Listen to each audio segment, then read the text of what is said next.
Hello everyone, it's Matt and welcome to Collaboration Coach. In this video, we're going to look at how to schedule a meeting using Microsoft Teams Free. Before we get started, please make sure you subscribe to the channel and hit that bell icon. We post every week and we don't want you to miss anything. I get a lot of complaints on the channel about Teams Free and the fact that there is no calendar like there is on the enterprise and academic and business plans. So what Microsoft have done recently is add a new app to Teams Free called Meetings, and this allows you to schedule a meeting and add the meeting invitation to Outlook and Google. In this video, we're going to look at how you do that.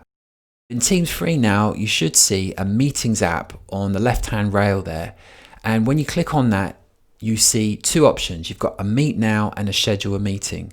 So Meet Now is pretty obvious. You press the button and it starts a meeting straight away.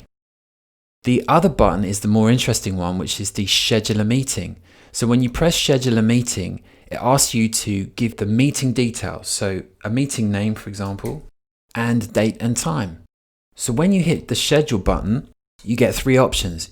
You can copy the meeting invitation. Doing that grabs the meeting invitation details that you can then copy into a chat window or an email. For example, it looks like this. If I just click off this, go to Teams, you'll see we've got this.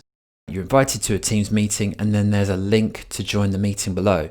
So you could paste that anywhere you like, anywhere you want to communicate with your attendees.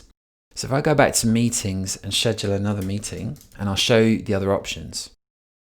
The other one we have here is Share via Outlook. If I click on this one, it actually goes into Outlook in the browser and creates a new meeting request with the link to the meeting in it. It's this one here.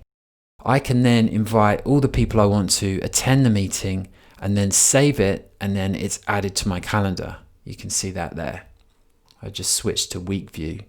So you can see there's my event there. Now if I go back to Teams, the last option I had was the Share with Google Calendar. So it essentially does the same thing. If I press on it, it opens up Google Mail, creates a new calendar item, and then I can change the meeting details, add attendees to the meeting, and it also adds the link to the meeting in the invitation. So there you can see I've got it in my Google Calendar. So there you go, Microsoft adding a new Meetings app so you can schedule your meetings in Microsoft Teams Free. Hope that helps and thank you so much for watching.